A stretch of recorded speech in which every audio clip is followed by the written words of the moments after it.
Msiba wa Jayden Adams, ukweli wa kifo chake, bibi yake na kilichosemwa na polisi. Jayden Adams alikuwa mmoja wao katika watu wenye vipaji vikubwa nchini Afrika ya Kusini. Alizaliwa Stellenbosch na baadaye akang'ara akiwa na klabu ya Stellenbosch FC. Baadaye alijiunga na Mamelodi Sundowns.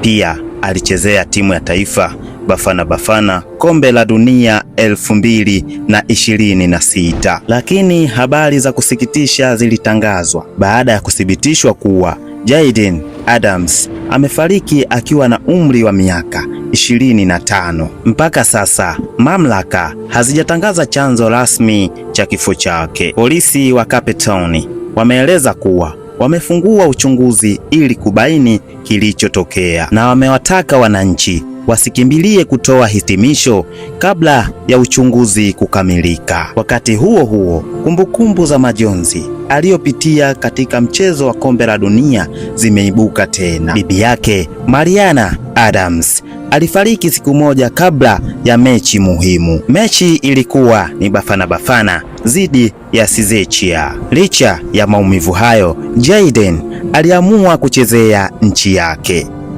Ni jambo lililofanya kusifiwa kwa uzalendo wa kujitolea. Mtandaoni pia zimeenea taarifa zikidai kuwa bibi yake aliuawa kwa kushambuliwa na watu ambao wanawafukuza wahamiaji. Hata hivyo, hadi sasa hakuna ushahidi wa kuaminika ili kuthibitisha madai hayo, na polisi hawajatoa taarifa yoyote inayounga mkono uvumi huo. Kwa sasa ukweli uliothibitishwa ni kwamba Jayden Adams amefariki. Chanzo cha kifo chake bado kinachunguzwa. Familia pamoja na mashabiki zake duniani wanaendelea kuomboleza msiba huu mkubwa. Katika akaunti ya Mamelodi Sundowns wameandika ujumbe huu: baadhi ya maisha huacha alama ya kudumu, hata yawe mafupi kiasi gani. Tunamheshimu ndugu yetu Jayden Adams, mcheza mpira mwenye kipaji, mchezaji mwenzetu na mwenye hamasa kwa watu wengi. Kujitolea kwako na upendo wako kwa mchezo hautasahaulika kamwe. Kila kumbukumbu,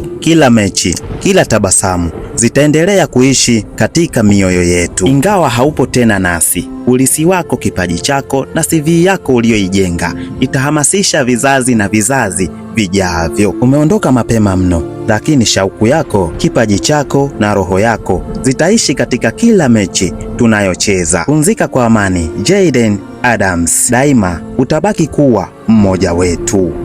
Asante kwa kutufuatilia. Msimuliaji wako ni mimi, Ramz Msafi.